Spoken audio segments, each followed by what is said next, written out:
Hello again, everyone, and welcome to the Scientific Coaching Podcast. I'm your host, Lucas Berry, joining me virtually from Hagerstown, Maryland, Mr. Darren Shrewsbury Jr. Darren, how are you this Saturday?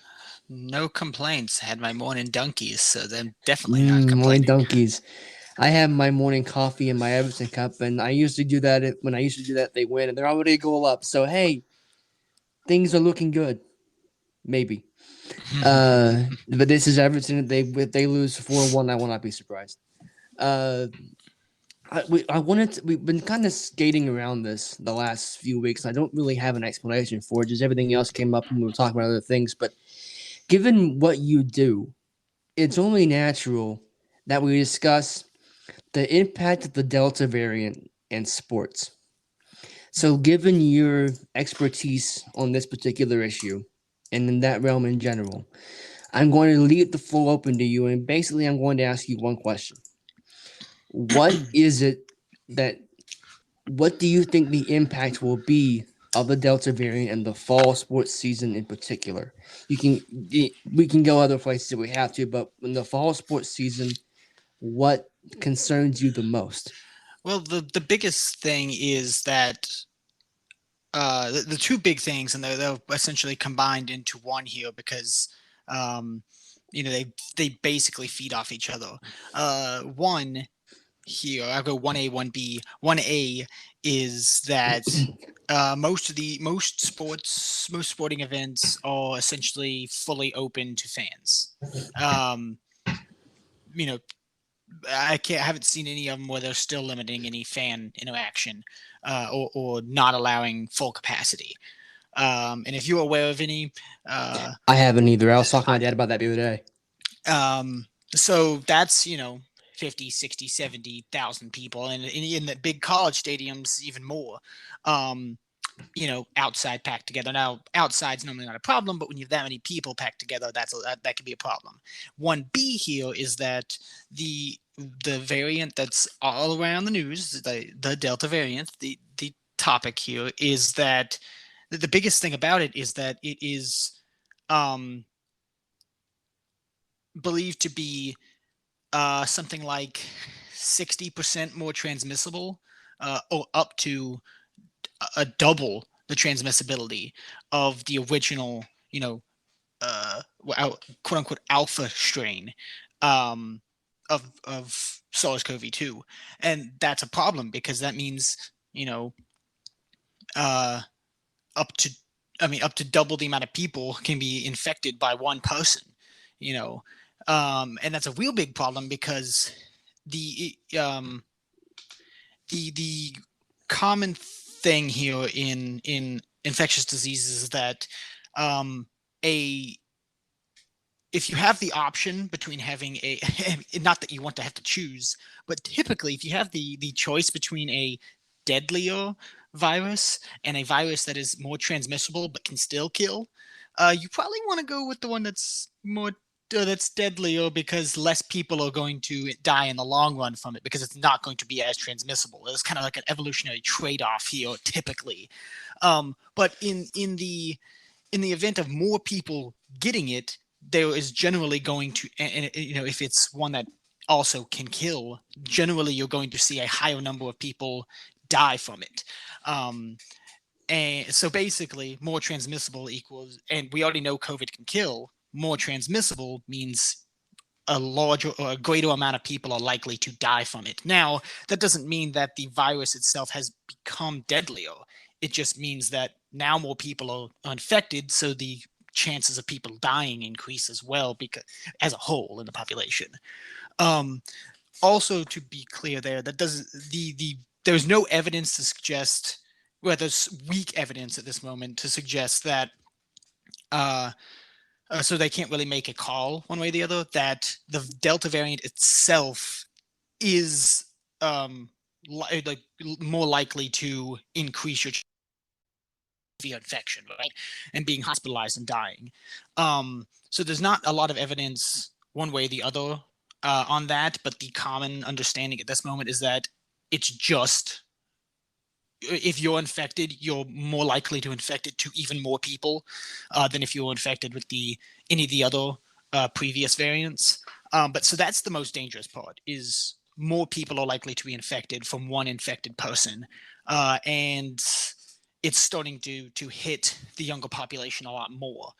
Um, because, well, most of the older population, especially in the states, are entirely vaccinated.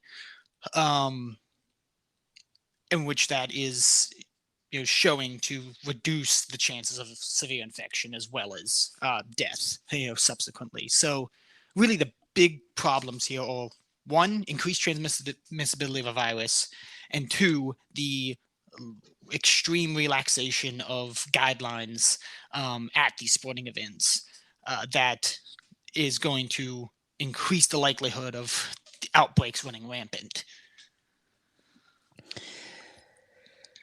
Excuse me. Does I don't really want to put you on the spot here, but I'm going to. If I told you a choice, if I give you a choice, and this applied for every sporting event around the country, would you go at reduced capacity, or would you continue to push vaccinations?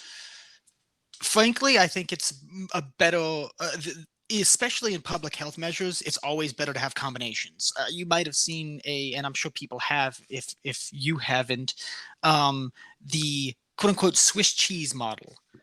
It is essentially a stacking of measures. So one measure being Oh yeah, I it's read like about that. one measure being masks. There's a good protection, but there's also some holes. The second measure being staying away from people. There's a thing that covers up some of those holes, but there's still a few. The third measure being, no particular order, of course, staying hygienic. The fourth measure being ultimately vaccines, and altogether they make a really strong mesh that has very few holes in it. And every layer you add decreases the chance of transmission and infection and all of this. So frankly, based on that, the best option is maintaining those combinations. Masking at the events, um, probably reducing some capacity, but um, vaccinations. Um, so my answer is kind of a lazy answer, but also the answer that truly is the best answer. I A can't fault common you for that. a perfect combination of all of it, because um the because a lot of places, especially music venues, I mean, musicians have been the ones that have been hit the hardest from all this, because they're the ones that haven't been able to go out and play music. Your football players, basketball players, and such have been able to go out and still play and do all these in front of no crowds. But musicians, when they play live shows, they thrive off the crowds. Like they can't. Some of them have done live shows on streaming, but that takes a lot of effort and a lot of coordination. Um, and they've pushed out a lot of merch, but they've not been able to actually go out and tour, and that's starting to happen again. And the music venues are realizing, and the bands, a lot of them, the sensible minded ones, there are some ones out there that are a bit you know on the extreme side, as one would expect, but these venues and these bands are basically requiring that you vaccinate, or you'll show a negative test. Or some of them are just straight up vaccinated, don't come to my show, because um, it, it it comes down to, this is my livelihood, and if I don't get to come play for you on this Friday night, that's money I don't get, and that's and that affects my ability to put food on the table. For you, it's just a Friday night where you're probably going to go get drunk anyway. So which one's more important? I Their appreciate your livelihood, honesty on right? that. So so that ties into all that as well. And I feel like sporting events and arenas and coliseums, all of these places, they should be taking a direction from the music venues, because the music venues were the ones hit hardest, and and so they're pushing it in the right direction. Um, I believe the New Orleans Saints said you can't go to our games if you don't have if you don't have a vaccination. I had not seen that, but I I, I trust your finding I the source, of course. I think I saw it on ESPN on Pardon Me Interruption. They were talking about it this week, Yeah. and because I believe the second headline was that they're not going to refund season tickets of people who don't use it because they're not vaccinated. Hmm. They just said we're not giving you your money back. Yeah. So all the more reason to want to be vaccinated at that point, because Because I'm guarantee you season tickets are not cheap. oh, not at all. The one thing that we'll also mention here, um since it's on the same topic, I brought up what is earlier this week. The Atlanta Falcons have Mm-hmm. reported to be entirely vaccinated, the entire staff and team. And so is Ole Miss football. And so is Ole Miss football. So and Ole Miss's per their coach, right? It was, we don't want to be in a situation where we have to forfeit a game because of this virus. Right, because the SEC said if you have a outbreak rampant in your program, there is no rescheduling. Yeah. You will forfeit that game. And I believe the Big 12 did the same thing. I think. Does anything the Big 12 does even matter anymore? I mean, let's just be honest. I mean, like, okay, great. So we don't. Oklahoma's going. Oh, we don't have to go to Manhattan, Kansas. Too bad for us. Too bad. Oh, that sucks, Kansas State. Oh, we're sorry. Yeah, we didn't really. We couldn't control it, man. We couldn't control it. Don't put that past OU. But also, that happens on the same week they play Kansas State. I am totally calling that. Okay, just like I'm bragging about that. Yep. So, yeah, I mean it just, yeah, I mean it. The Eagles are going back out on tour this year. Not the football team. They do that every fall. The band, the best-selling American band of all time, and they basically said vaccine or no show. And given that the youngest of the Eagles is 70, yeah. Mm-hmm. Yeah, protect these American legends while you can. Exactly. I don't want to lose Don Henley because someone thought they could go without a vaccine. Exactly. Sorry. Nope. Don't want to do it. Just don't. And I'll be honest with you. I was looking at them doing tours. Like, they're starting up at the end of this month. And I'm like, really? After all, really? All right, then. All right. Touring right through the fall and winter. I'm like, more power to you. Yep. All right. So one more question here. West Virginia University instituted a mask mandate in, well, not necessarily that. I don't know if it was a mandate so much as they basically recommended it. I don't remember what the wording was. That said you should wear masks indoors in class. Given that information, the home game against LIU, Long Island University, is not sold out. Mm-hmm. Given that information, should they cap it where it is and not sell another ticket and just deal with a reduced capacity, or should they keep pushing it? I mean, I don't think it would. Also, I do believe it was a requirement for the university. Okay. I think it's a 30 minutes, yes. 30 days. Everyone wear a mask regardless of where you're at on campus. You're in like an hour-long class. Okay, guys, we're good. Yep. To start lecturing, okay, we're good. And I know for sure that even before that, like, some departments within the university will doing, taking matters into their own hands. The biology department was one of the first ones, naturally, to already state that if you're in the life sciences building, or if you're in a biology class, if you're a graduate student in biology or anything in the building, masks will be worn in our classes. So they will, some of them were already taking matters into their own hands to begin with. But to get to the actual question here,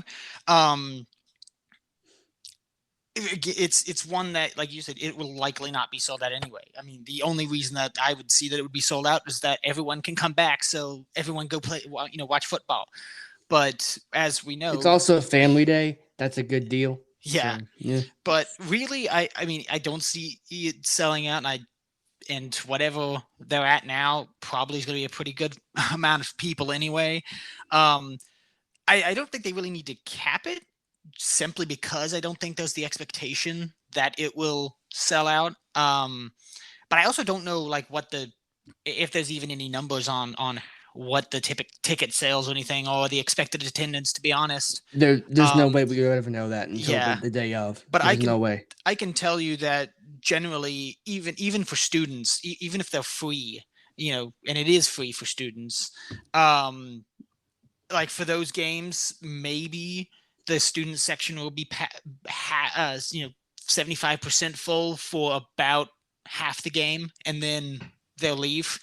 Once the That game is, is over, like, oh, it's 24-0 in the mhm. first quarter. Okay, we're done. Yeah. If they can go somewhere else and get drunk for cheaper, and this is again being legitimately honest here, if they can go somewhere else and get drunk for cheaper, and they can, there's always a cheaper place than a stadium, a football stadium.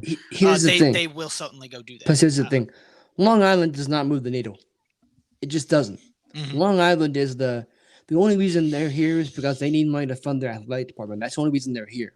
Mm-hmm. And that's not a shot at them. I'm sure they would admit that. Yeah. But it's like, the general West Virginia fan does not care. Mm-hmm.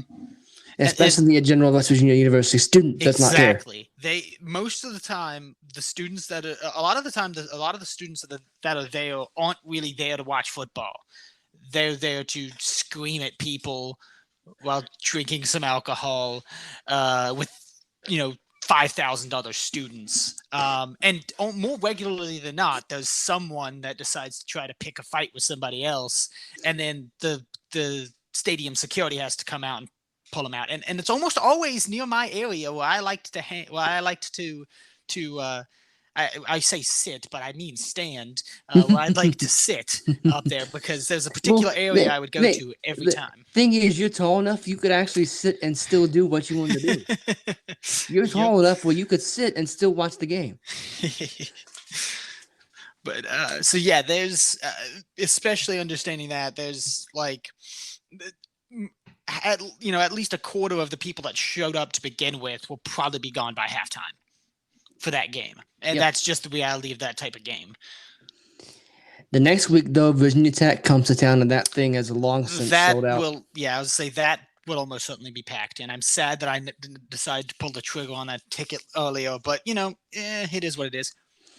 Well, if we want, that'll be a conference and you won't have to worry about it. Yep. But, and again, who knows? Kind of related to that. For like conference games, if it wasn't like Texas or OU, did the same philosophy of like a Long Island game apply, like the student section just meh? For like Texas Tech, did they really care if Texas Tech was rolling in there like average? Yeah. And that's a question. Like, did they? Did they? Did the student section, like for a non-Oklahoma or Texas game? Yeah. Did they like give a crap? They just did the same thing like they would if the game was over. Bye. I think it got more intense if it was a conference game. But it definitely got the most intense with one of those two. But I think so. A few games that they got, a few teams that they typically actually stayed for the most part was TCU. Those ones typically the stands remained packed for a lot longer.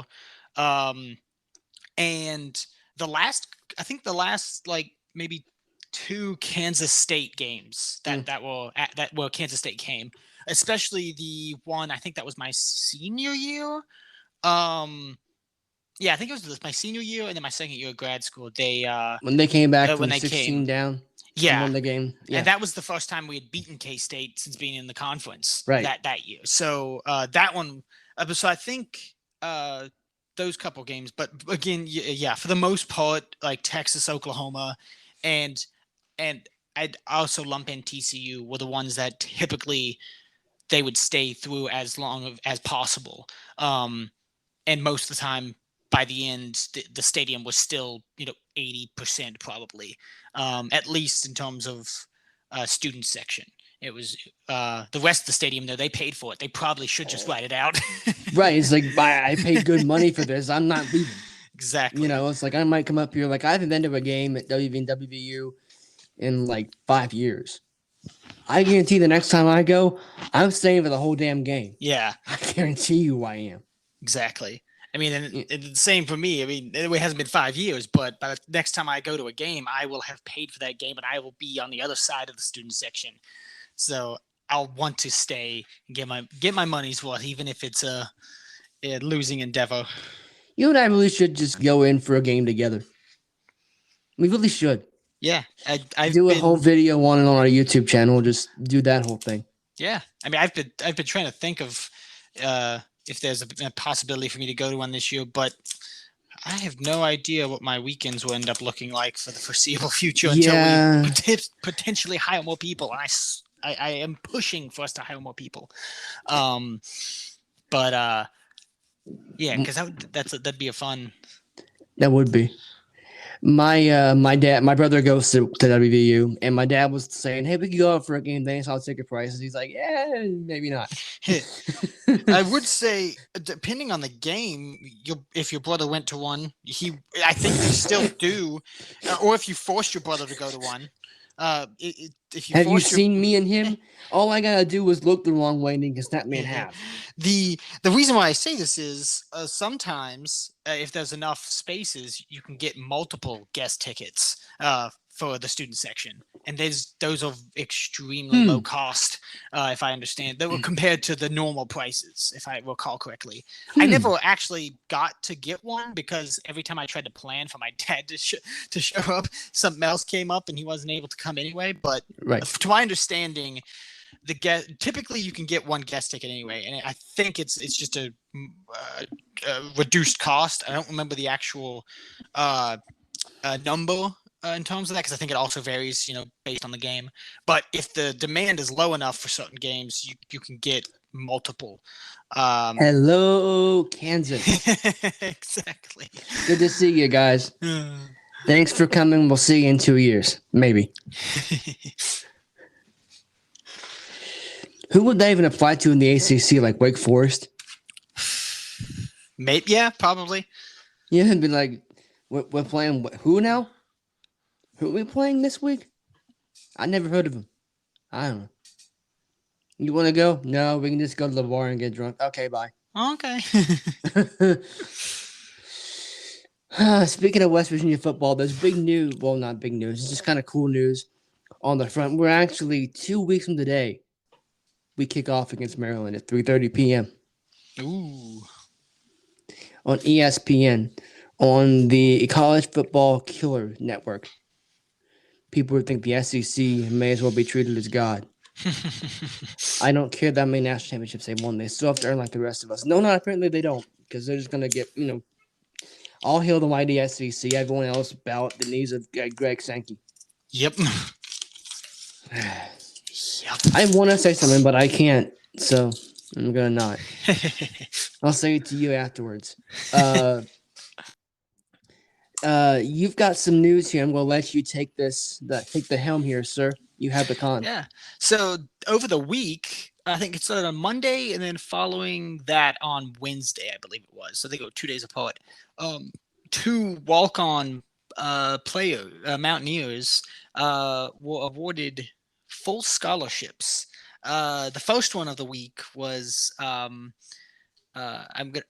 want to say the name is pronounced Malachi Ruffin. That's how I would pronounce it. But if I botch that, I do apologize. He's a walk-on linebacker. He's a redshirt junior, and he was awarded a full scholarship. He has a few accolades, specifically off the field, of course. He was on the Big 12 Commissioner's Honor Roll, and he was a Garrett Ford academic on the Garrett Ford academic honor roll. And he also he played. Oh, he was a defensive back, not a linebacker. My bad. He saw 75 snaps across the season last year, but 65 of them were on special teams. Well, I say "but" as if that was a bad thing. It is not, of course. And he was also awarded one of the athletes of the week for the football team. They try to highlight standout athletes for every week as a way to maintain motivation and accountability and all that, which is a great thing. So back in March, he had one of those for the team.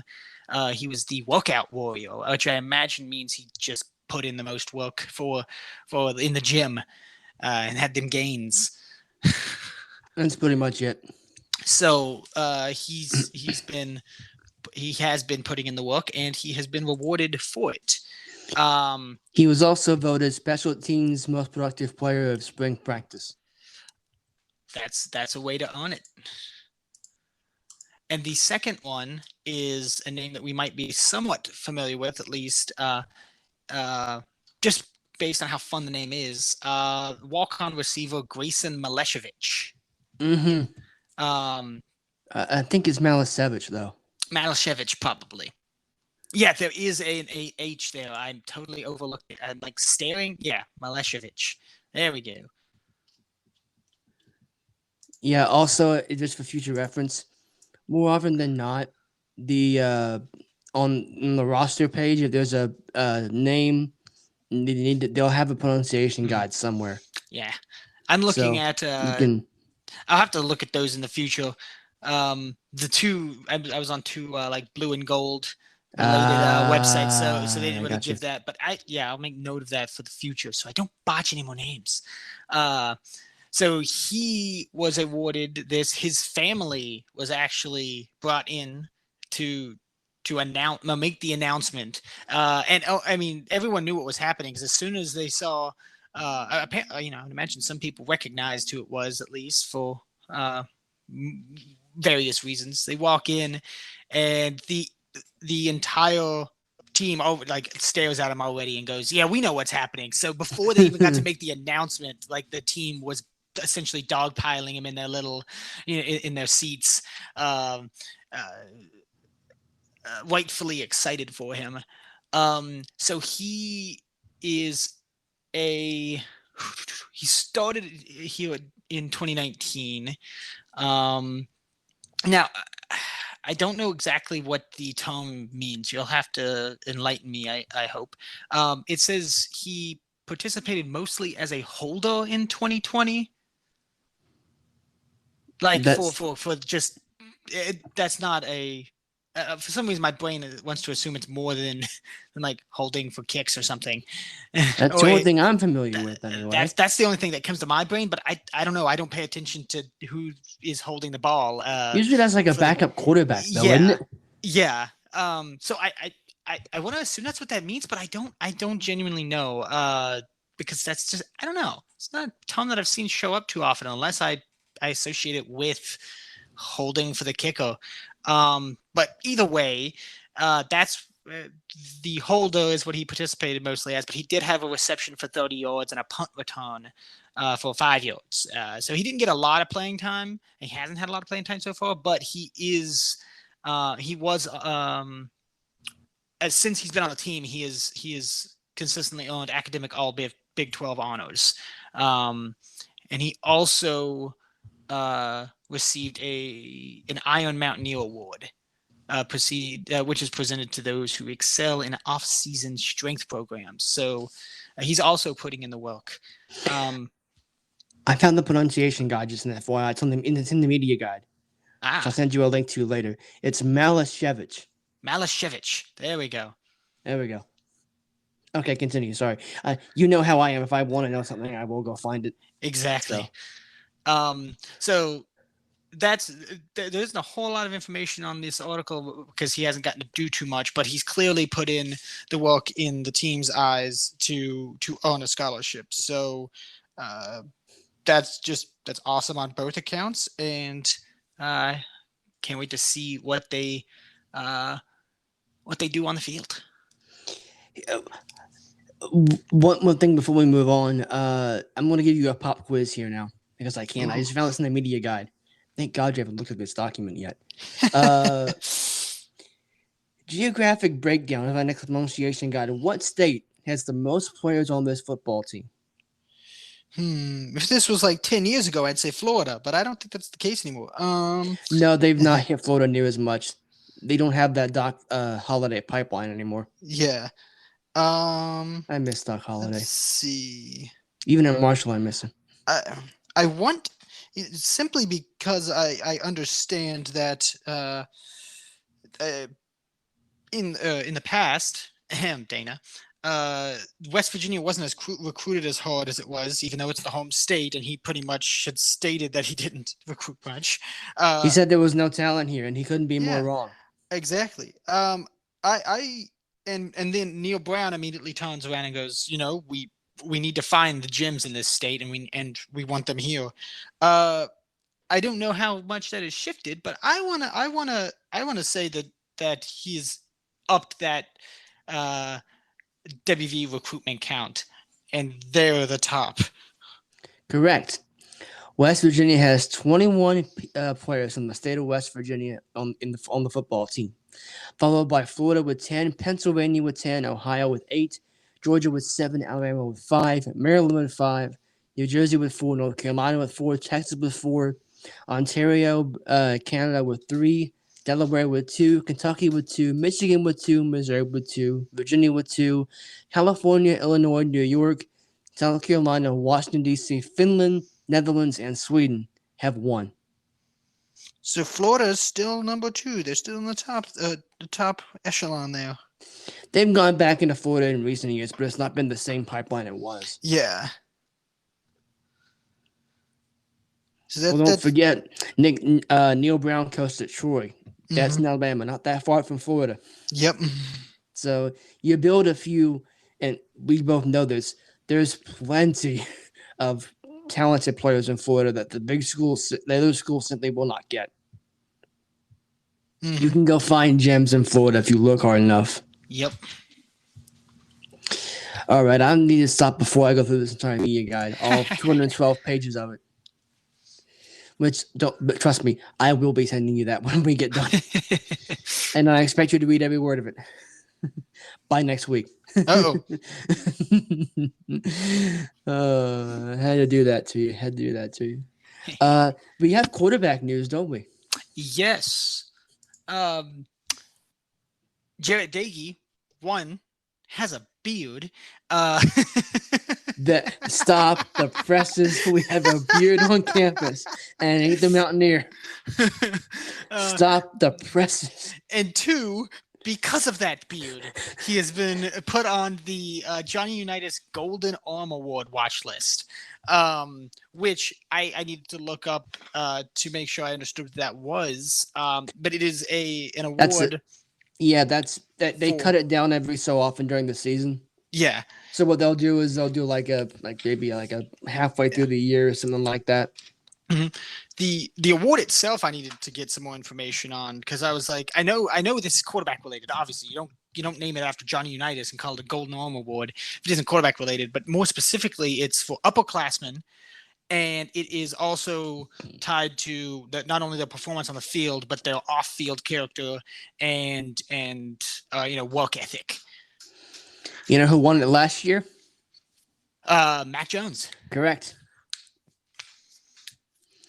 Preseason watch list for this. Okay. For this season. I just clicked on it. That should bring it up. There we go. Good God, that's a long. It's like every Division I quarterback. Good God. Okay. Really? The Syracuse quarterback is on this list. What the? Very interesting. I mean, we got how many? Does it see how many players are on this list? It's got to be over. It's got to be well over 50, at least. I'm not gonna sit here and count all that. I'll take all day. I'm not good with math and fast. I'm not good with fast math. I'm just not gonna do it. Mac Jones, Joe Burrow, Gardner Minshew, Mason Rudolph, Deshaun Watson are the last 5 winners of that award. Wow. Connor Cook at Michigan State, Marcus Mariota, AJ McCarron, Colin Klein at Kansas State. Remember him? Andrew Luck, Scott Tolzien at Wisconsin, Colt McCoy, Graham Harrell, Matt Ryan, Brady Quinn, And those are the last. Oh, Matt Leinart, Jason White, Eli Manning, Carson Palmer, David Carr, Chris Winkie, Chris Redmond, Cade McCown, Peyton Manning, Danny Warfel, Tommy Frazier, Jay Barker, Charlie Ward, Gino Toretta, Casey Weldon, Craig Erickson, Tony Rice, Rodney Pete, and Don McPherson are the winners of this award since '87. Man, that That's a list. if he wins this thing, That's a means we got that's a a pretty damn good season. Is what we have. Yeah, we have a damn good season, and that's a list of some extremely talented quarterbacks. Some Uh-huh. not as talented, but still big names. Mm-hmm. Hey, talented in college though. Yes, very talented in college. They just we can go into why the NFL doesn't. We can go into why some quarterbacks don't do well in college. I mean, the NFL later, but not for right now. Johnny Manziel. Yeah, I was thinking more like every Ohio State quarterback ever, but that works too. Yeah.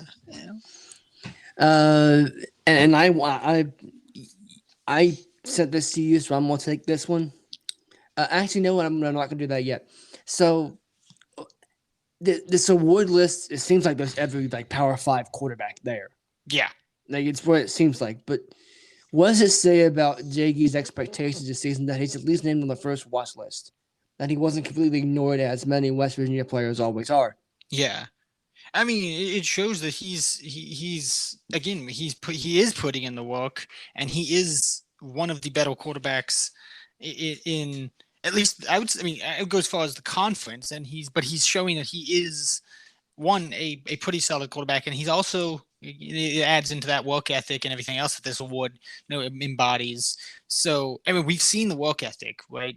And I see the updates and him and they always have like team captains for like each of the small things, and they break down all this based on how Brown does it, and each team within the team squad or whatever they get points based on all of these, how well they're doing in the gym, how well they're doing on the field, how well they're doing academically, and all of this. And generally, I see Daggy and his squad up there in the top.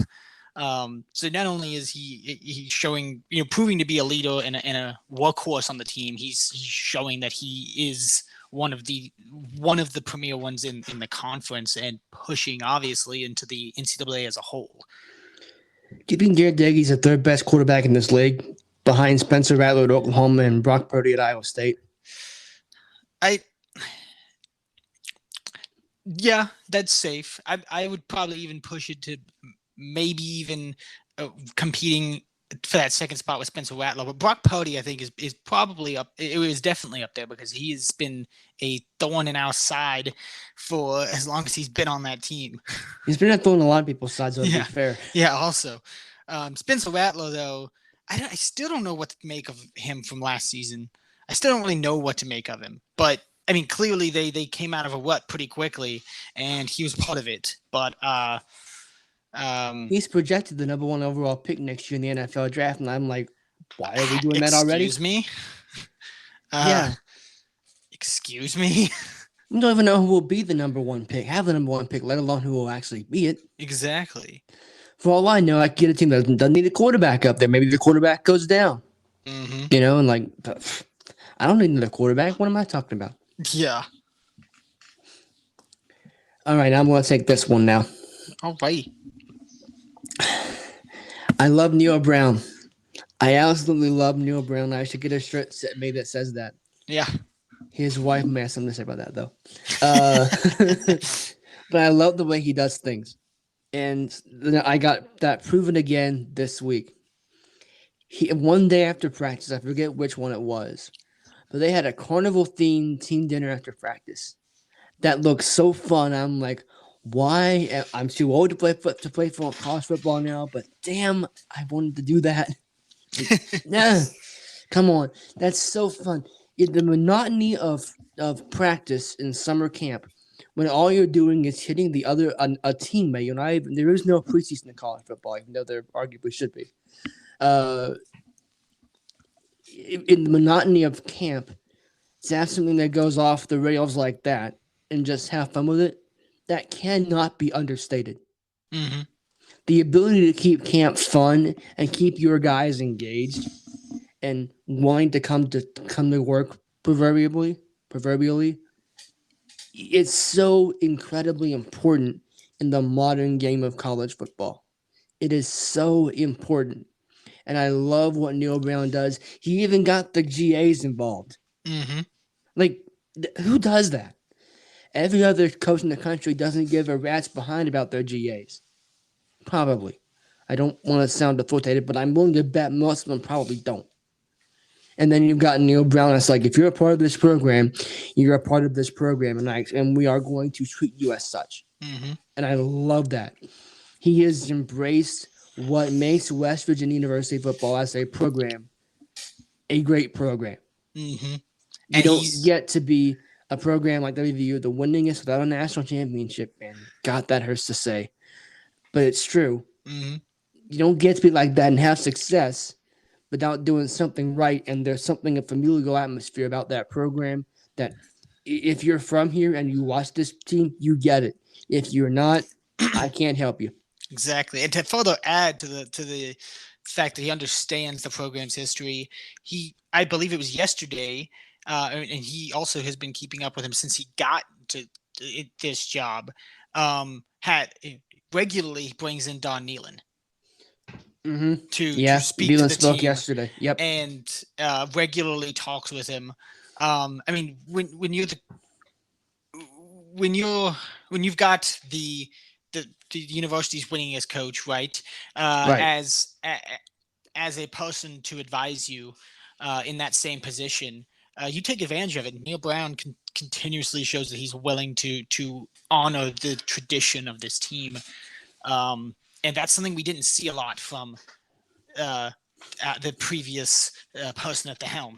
Well, even like former players did not come back during Holgerson. Like, if you weren't one of his guys, he didn't want you. Like, he basically told all of, like, the Rich Rodriguez era and the Bill Stewart era, don't bother coming back here. I don't want you.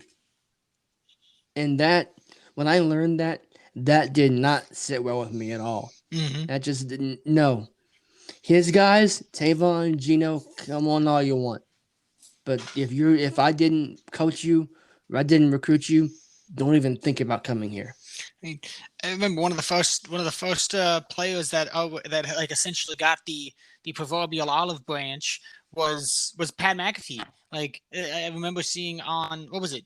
And I believe it was probably on Twitter. Neil Brown was like, "Well, get over here."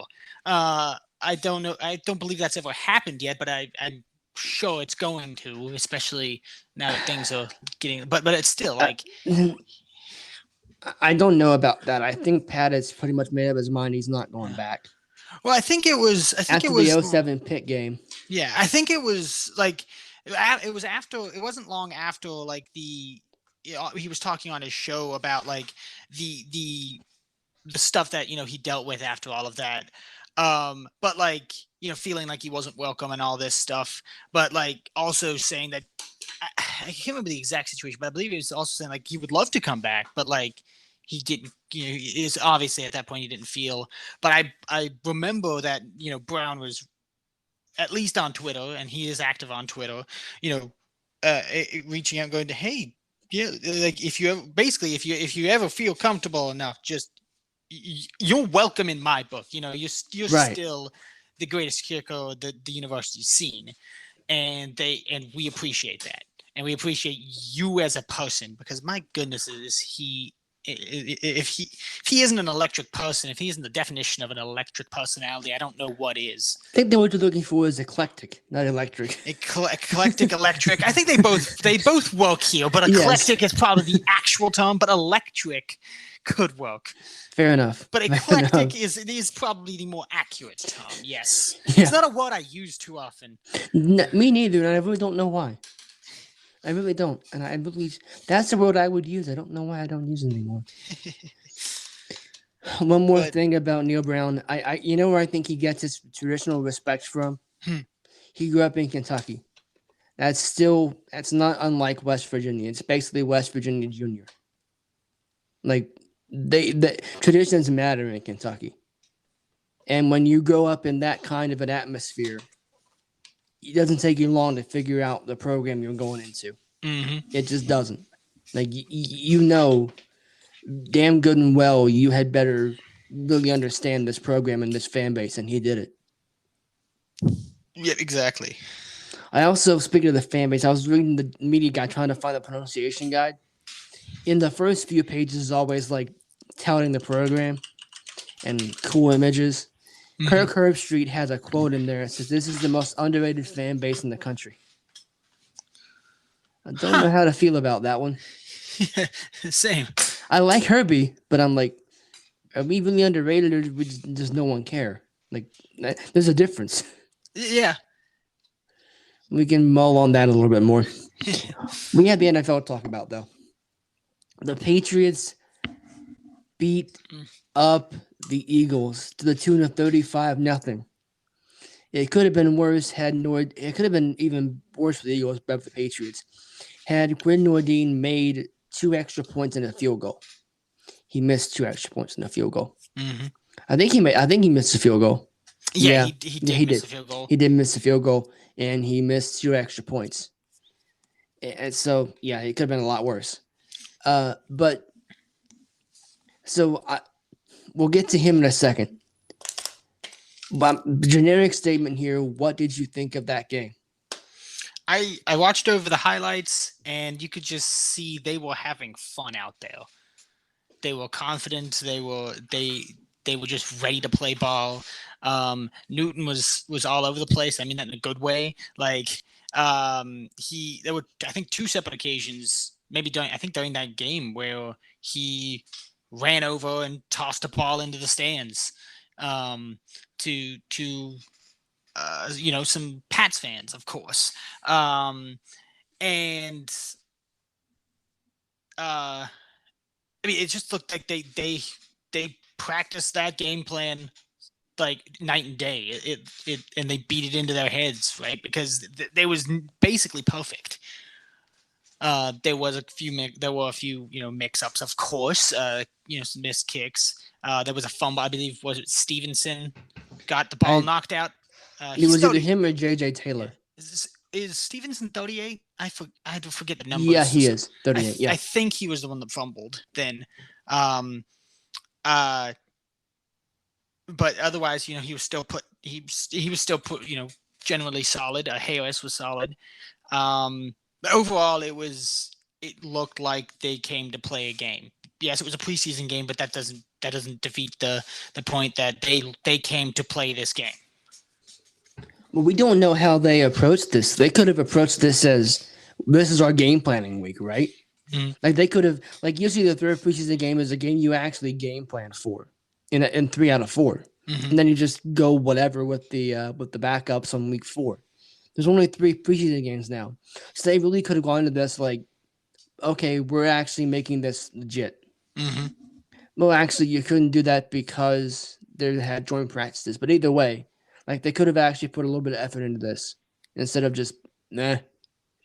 So, the first thing I took is it looked like they wanted to be there.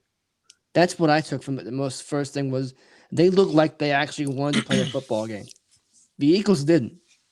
The Eagles looked like they did not want to be there that day. They did not have any intention of playing a game. And granted, some teams don't have preseason, but I should never say that about a professional athlete. Mm-hmm. Never. I don't care when it is. I should never have to say about a professional athlete that they didn't want to be there. I should never have to say that. Yeah. And I did. No. And I really like how the defense did well. You hold someone to no points. I don't care who it is or what game it is. That's impressive. Mm-hmm. But the offense is the story of the game. Because both Cam and Mac looked good. The running game was really good. The receivers had some drops, but again, you kind of accept that. Yeah. But the running back depth showed off because you had Damian Harris, Sony Michel, Ramondre Stevenson, and J.J. Taylor all doing things. And James White did a few things too. Yeah. You had all 5 backs doing really good work. You didn't play with tight ends, so you were basically like to the very end, like had Asiasi, I think, in the game late. So you're doing most of your work with the receiving core, and you did a pretty good job. Yeah. I You went mean, up and down the field, just did whatever you want, and they had no answer for you. yeah, I mean Myers and Olszewski topped the list of Olszewski and Myers in that order topped the list of in terms of receptions and receiving yards, and Myers had the lone touchdown, a receiving touchdown. So, um, that you're starting to see what they can do a bit more. And even Michelle had tied for the most receptions with 4. So we're They were starting to talk. see his versatility. They're talking about this during the game. They were talking about how Edelman and kind of Wes Welker developed into like starting out as like punt returners and then developed into Mm, receivers. yeah, Do you think Gunner can do that? I would be I would be wrong to say he couldn't. Right? There's always the chance. I mean, I think he's showing that he's got, we've seen his speed, and we've seen he's gotten better with route running. Not that he was ever that horrible, but as he's starting to get utilized more, we're starting to see like what he can do, and and I think. And we also last year with the punt returns. I mean, he had 2 back-to-back games. One of them was called back, of course, but back-to-back games where he should have had punt returns. One of them, of course, was an actual touchdown. So he's got all the moves, and I think it's essentially prime real estate to see someone else bump in from that role and see how he becomes the next one and puts his name in that hat. I'd love to see it. I'll So just what put I that out just there. for no other reason than I want depth. You can never have too many. You can never have too much depth. Yeah, And if we assume he's going to be kept a special teams guy and he can be play receiver if he has to, that only helps you out on the roster more. yeah, exactly. I can get 2 players. I can get 2 jobs done for the price of 1 player. Yep, please. Mm-hmm. All right, so score predictions. I kind of was close, right? So 27-10. You said 17-7. Uh, I was, if you were going by total points, I was only 2 points off. But yeah, and neither of us thought a shutout was coming, but Yeah, definitely didn't think a shutout was coming. no, I mean, defense forced 3 turnovers. It was a something like that. Yeah, fumble right off the bat that led to the Harris touchdown, and then right. Flacco and They Mullins were picked each off picked off Flacco. once, Yeah, and they were both off the same type of situation too. It was like a tip ball from the receiver. yeah, Um, Nevertheless, interceptions. right. I'll take them. Yeah, me too. So let's dig a little deep into this game now.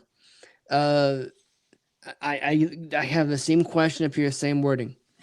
Did Mac Jones, based on his performance and taking his own performances into consideration as well, did Mac Jones help himself to win the starting job, or do you think still, based on how Cam did this week too, it's still his to lose? Mac definitely helped himself. He was just as consistent. He seemed just as confident and comfortable in there. He was making some smart throws. Again, I think he finished with the same stat line in terms of completions and attempts, 13 of 19, right about the same amount of. But he just seemed like he already seemed like he's been doing this for longer than he has, which is something you want to see, especially out of a first round draft pick. But again, he helped his chances. But I think Newton also kind of solidified why we should just keep him as number 1 for now, because he looked like he was just as smooth as he was, if not he might have been smoother than the butter he was as smooth as last season. He can't be touched. We got that good It's spreadable butter now and not that hard. right. Gotta actually make it. Yeah, Exactly. Like, I mean, really bad butter reference. he was just stepping left and right, and dudes were coming right by him and not being able to touch him. His pocket presence is second to none, and we saw that yesterday. No, not yesterday. I saw that yesterday on the highlights. And he was making smart throws. Again, he only had 1 incompletion. He was 8 of 9 through that 28 yards to Myers, which was a nice throw, and a nice run. He had a nice open. Kendrick Bourne did a good job getting open, and Newton naturally did a good job finding that he was open and got it right to him. It was a great throw in the open field to him.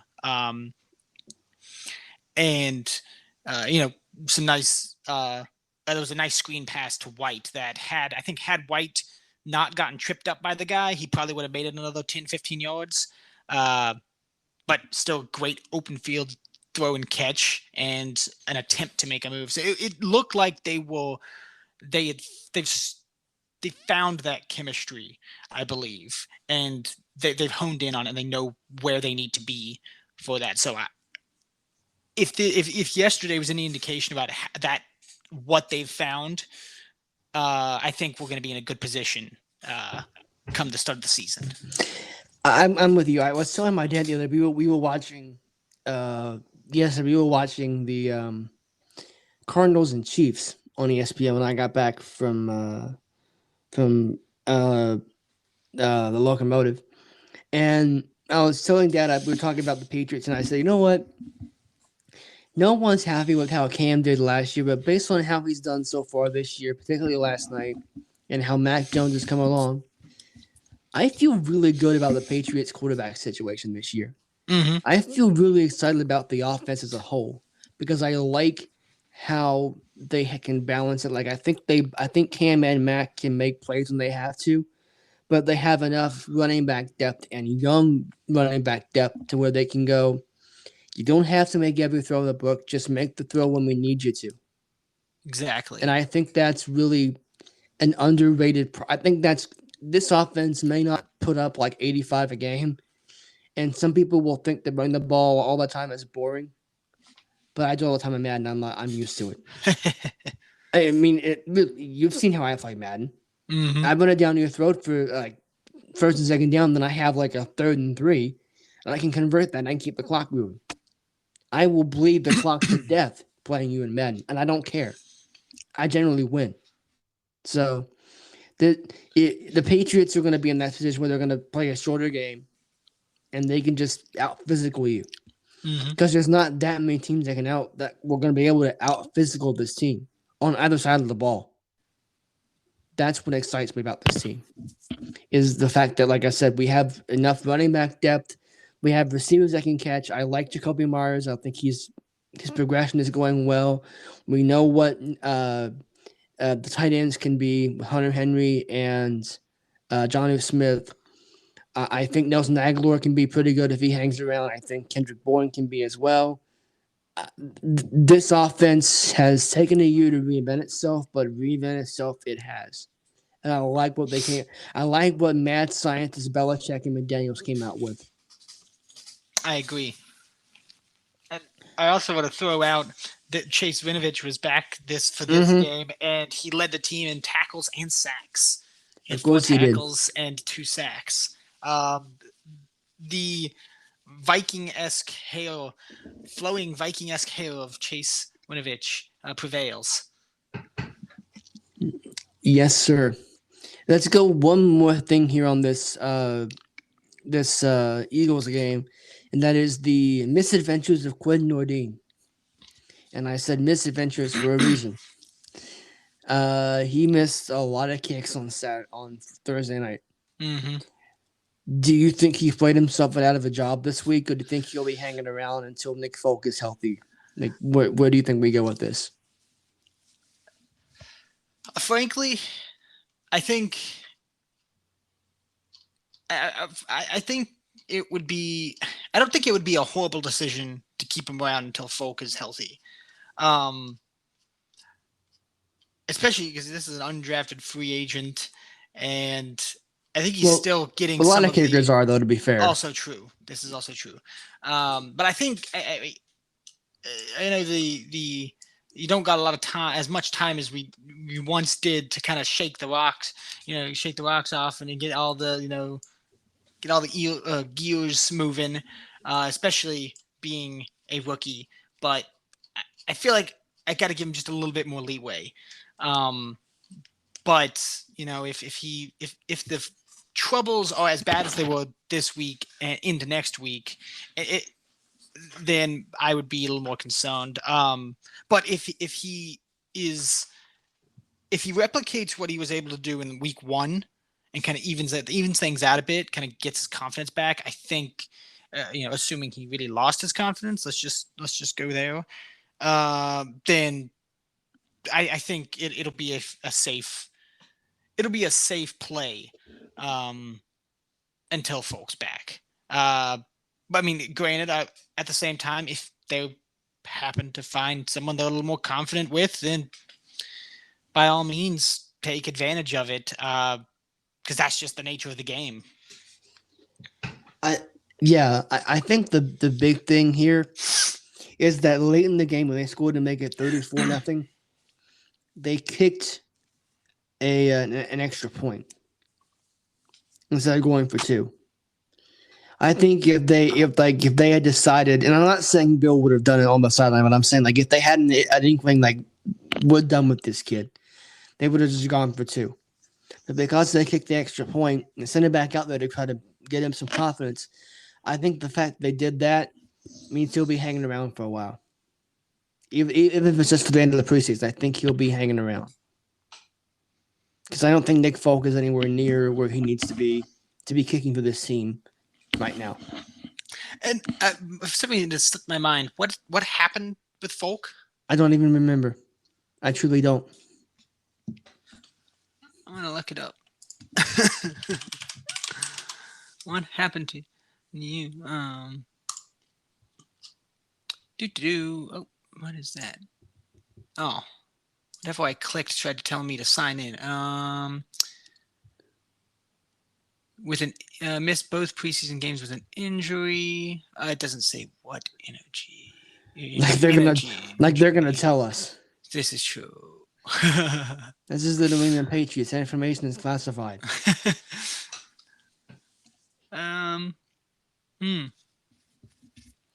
You click on Mass Live. That one. First one that came up. Yep. Yeah. Yeah. I don't even remember seeing the notification that he was injured, and then when we saw it last week that that he wasn't Someone kicking, not I was like him kicking. It's like what? It's like okay, let's see.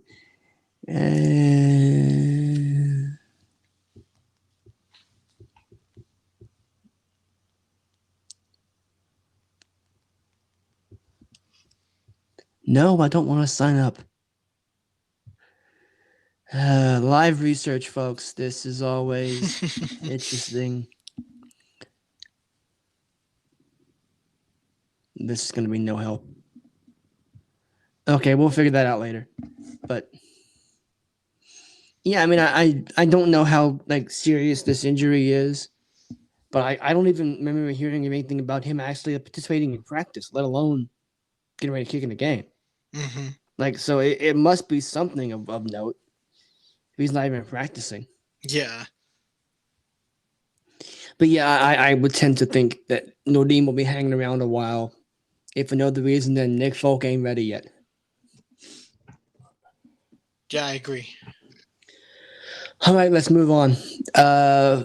Because of your schedule, we will be recording on Sunday next week. Or Monday, depending on what. It's going to be pretty much all on you because I'm not going to make you do something when you're just, brain dead. Sunday would probably be the only day because, I will probably be right back. I will definitely be right back at work on Monday. It's going to, honestly, I don't even know how they're going to go on a small tangent. I have no idea how they're even going to handle the way my schedule is supposed to work for people who work on Saturdays because we're going to be so overwhelmed with stuff. I see. But Sunday we're already closed. We're never open on Sundays, so that's basically the day that if. Yeah. I didn't know you worked at Chick-fil-A. Haha. Oh boy! But in all seriousness, the Patriots play on Sunday, August 29th, against the New York Football Giants. And because we'll be recording on Sunday, we are going to go ahead and preview this game today, so as to avoid having any outdated information. Concerning the Giants. So this is a really weird situation. The two teams will have joint practices in Foxborough Monday and Tuesday. Then both teams will fly down to New York and play the game on Thursday or Sunday.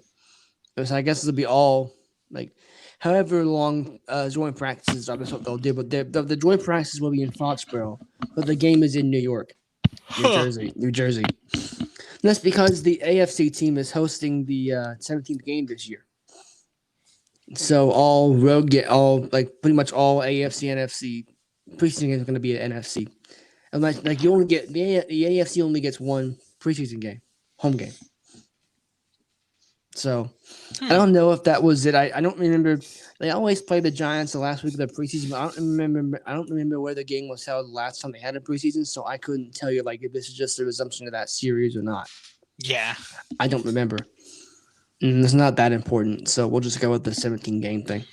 Uh, so no, let's turn our attention to the opponents for a second. Then we'll get back to the Patriots. When you think of the Giants this year, what what do you think of the Giants this year? Like what I think they're going to be better, but how much better?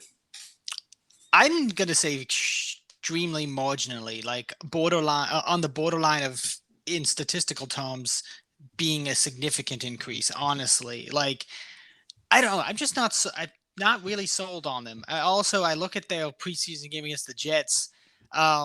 They were combined 8 for 23 in passing, and they had like 58 passing yards on the game.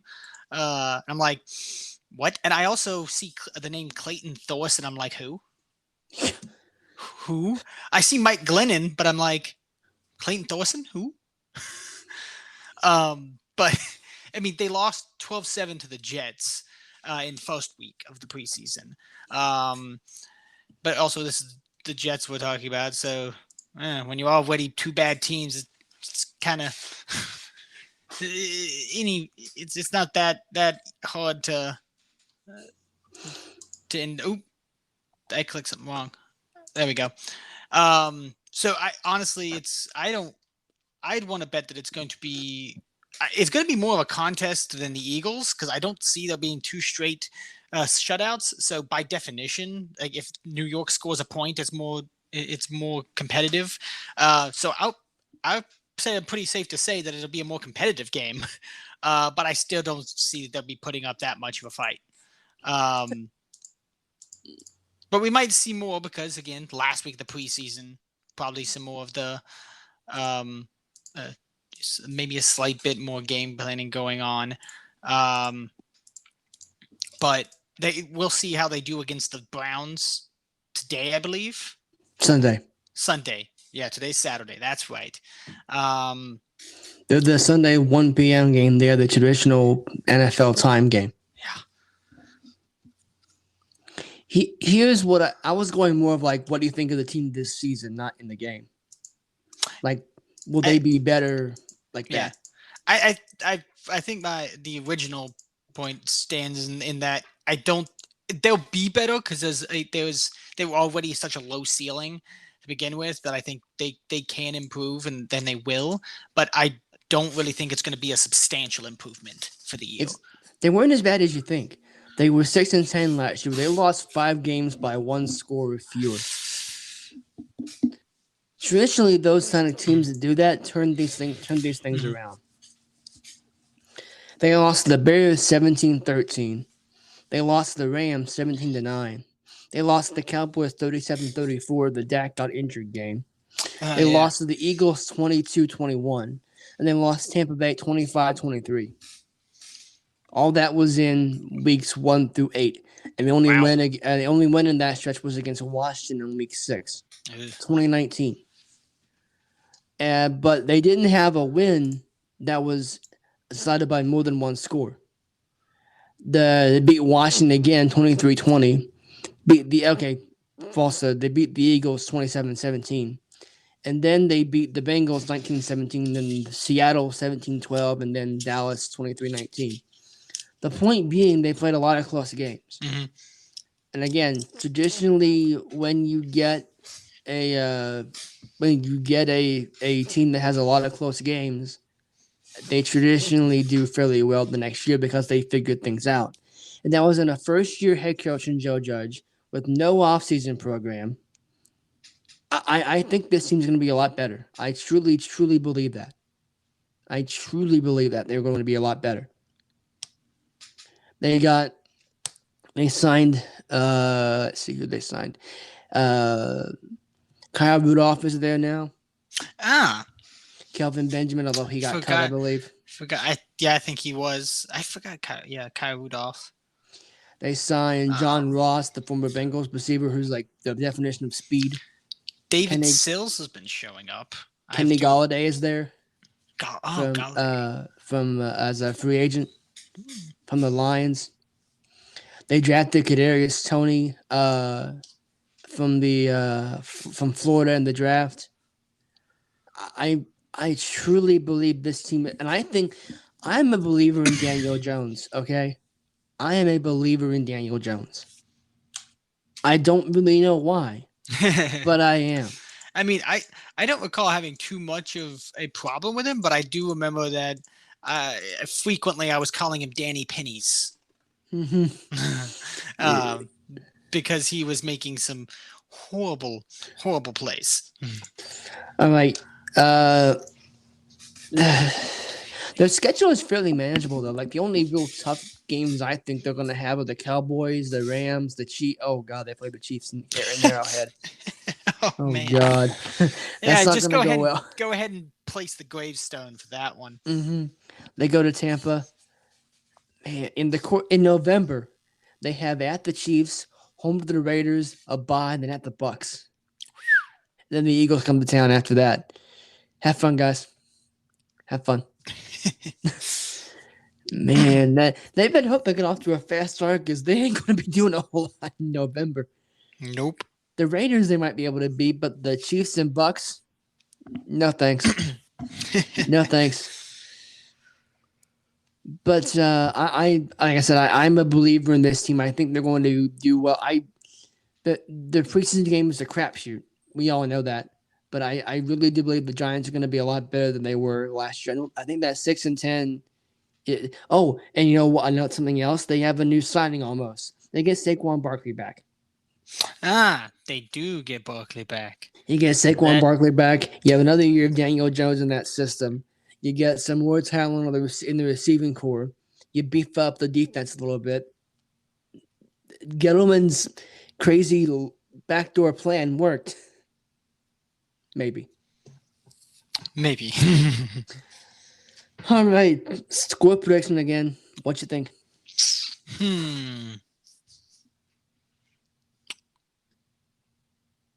I'm gonna go with.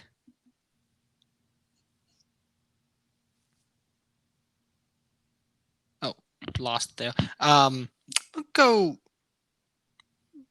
I'll go a little. I'm gonna just say a little bit of a shootout for the fun of it. I'll go 28-21. New England. I'll go 31-23. Pats. We're breaking the offense out this week, boys. Mm-hmm. Mostly because here's the thing. I think we're going to see a lot less starters play. And generally, when you have that, you have a lot of guys who are just like, this is their last chance to make the roster.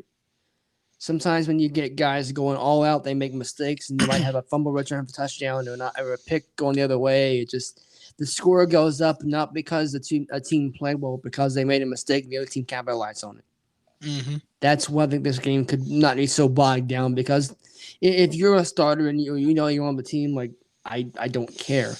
But if you're a guy trying to make the team, look for mistakes being made and everyone's trying to make that. Everyone's trying to make that one play that will set them apart, and then I'm making a play that goes the other way. I don't make the rules, just how it happens. Yep. All right. Speaking of, actually, no, there's no natural way to segue to this. We'll leave football behind and we'll go to the baseball realm. A hell of a story this week is the rise of Alek Manoah. He is the fastest pitcher in Blue Jays history to 70 strikeouts. And he also did what this week? Threw a nasty. Was two-seam fastball, I believe is what they called it. And the reason why I say that is because people were debating as to whether or not it was a two-seam or whether it's a slider. I am very far away from my baseball pitches, but I was reading the comments. I was like, oh, okay, I learned things today. Yeah, that was filthy. Is what that was. That was freaking filthy. As like my literal comment was, this man needs to go take a shower after that pitch. A little bit of a laborious metaphor, but we got there. I was just, I don't remember what day it was, but I was just minding my own business. Next thing I know, I see you talking about a shower. I'm like, what? What? What? What's going on here? I don't even know your business, Darren. I don't even know you're taking a shower. Like, what do I care? Shouldn't you be at work? Didn't you have to do radiation showers in a bio lab? Yeah. In all seriousness, though, Manoa is showing off his stuff, and I'll be curious to see if this actually continues over his major league career once hitters figure him out, because there's going to come a time where major league hitters will adjust. You do not baffle them every single day of the week. You just don't. No. So for right now, I don't think he'll win American League Rookie of the Year, but the kid is good, and the Blue Jays got themselves a gem, is what they did. And he was already good at West Virginia, but to come into this situation in the majors in a relatively short time frame, he worked way through the minors. That tells you he had a good, base level. But give credit to the Blue Jays organization for developing him to where he is now. For sure. That's just, as a Braves fan, thank God when I'm with the Blue Jays. Thank God when I'm with the Blue Jays. I don't need that. I don't need another loss. I'm trying to win a division. I don't need another loss. Although we might face John Means this week. We're playing the Orioles this weekend. Ooh. I don't remember who started last night. I know Max Fried did for the Braves. He pitched what they call a Maddox. Maddox is a complete game shutout in under 90 pitches. Huh. Max Fried threw, I think, like 83 pitches in the whole game. Wow. And it was played in less than 2.5 hours. A whole game. Tells that for a piece of play. Exactly. I think all the Braves runs were scored on home runs, though, which is not surprising. They have the most percentage of runs via home run is the Atlanta Braves this year in baseball. So if you're at that game, you can just be like, you nod off, and next thing you know, it's like the 7th inning. You're like, wait, I went to sleep in the 3rd inning. What the hell? I only slept for 45 minutes. What the hell? What just happened? It's still 3-0 Braves. Okay, great. But yeah, I mean, it's amazing what Free did, and it's amazing what Manoa did. It's really it's something else. I cannot wait to see what he does, and if that team somehow makes a playoff run, he'll be in the playoff rotation. Mm-hmm. He may not be playoff number 1, but he might be playoff number 2 or 3. Yep. He'll be in the playoff rotation. And that team has enough hitting that they can make a run in the American League. They really can. They're in the same division as the now suddenly good New York Yankees and the suddenly god-awful Boston Red Sox, along with the consistently overperforming based on payroll Tampa Bay Rays. But outside of the Orioles, that's a really good division. The Orioles are just like, you guys are winning? Huh? What? You guys get W's? But, okay, as bad as the Orioles are, there's one team in baseball that's actually worse. The Chicago Cubs. The Cubs are on pace to lose like 121 games this year. Ouch. Out of 162. That hurts. Mm-hmm. And here's something that's even worse. The ownership of the team renovated Wrigley Field. They're going to hold a celebration for themselves, celebrating the renovation of Wrigley Field. Of course while this team is unwatchable and bad. They traded away all their notable stars on 1-year contracts and, didn't have any organizational depth to supplement that. So what do? Oh, remember, we upgraded Wrigley. We took away its soul. We took away its soul by adding big jumbotrons and a concourse in the outfield, but we saved Wrigley Field. Ain't much to save if no one wants to show up. People will go because it's Wrigley and they want to see it, but the team is awful. That team is awful. They have at one point they've lost 11 and 12 games in a row this season. Yeah, it's bad. They can't score. They cannot score. I'll give you an example. Jock Peterson couldn't hit save his life in Chicago. He gets to the Braves, all of a sudden you can't get him out. I don't know what it is, but something happened. Thank God, too. We've needed everything to keep to get our place on top of the division. Because God knows we can't let the Phillies and Mets win it. Unacceptable. Okay, I'm gonna start going on a baseball here. We need to stop.